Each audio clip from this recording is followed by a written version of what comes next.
ఏలూరు జిల్లా జంగారెడ్డిగూడెం సాంఘిక సంక్షేమ శాఖ బాలుర వసతి గృహము, వెనుకబడిన తరగతుల శాఖ బాలుర వసతి గృహాలను గత రాత్రి జిల్లా విజిలెన్స్ కమిటీ సభ్యుడు డాక్టర్ వంటిపల్లి విజయకృష్ణ ఆకస్మికంగా తనిఖీ చేశారు.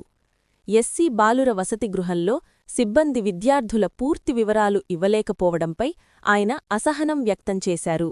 విద్యార్థుల రాకపోకల విషయంలో నియంత్రణ లేకపోవడం, సమయపాలన లేకపోవడం సరికాదన్నారు.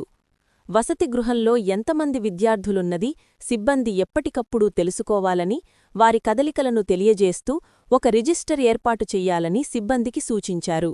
విద్యార్థులతో సమావేశమై వారి సమస్యలను విజయకృష్ణ అడిగి తెలుసుకున్నారు. ఇంటికి ఎంతమంది వెళ్ళారో తెలీదు, బయటికి ఎంతమంది వెళ్ళారో తెలీదు, ఇక్కడ ఎంతమంది ఉన్నారో తెలీదు.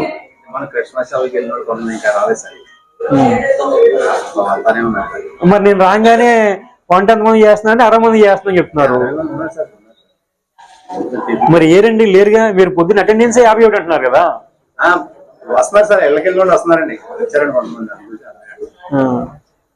సరే ఏదైనా కొంచెం క్లారిటీ మెయింటైన్ చేయండి. అక్కడ ఒక రిజిస్టర్ ఉండాలి.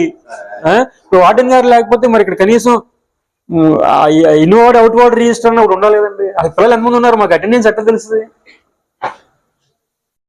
వార్డెన్ గారు లేకపోతే మరి మిగతా విషయాలు ఎవరికి తెలియద్దా? సమ్మన్ మీరు ఎవరొకళ్ళు రెస్పాన్సిబిలిటీ తీసుకోవాలి కదండి. మీరు గవర్నమెంట్ ఎంప్లాయీ కదా, వాళ్ళు ఎవరో ఒకళ్ళు రెస్పాన్సిబిలిటీ తీసుకోవాలి. ఒక మొబిలిటీ రిజిస్టర్ ఒకటి మెయింటైన్ చేయండి. మొబిలిటీ రిజిస్టర్ ఉంటే ఎవరు బయటకు వెళ్తున్నారు, ఎవరు బయట ఇప్పుడు ఎవరికైనా పిల్లలకి ఏదైనా అవుతుంది, ఎవరు రెస్పాన్సిబిలిటీ మిమ్మల్ని అడుగుతారు కదా.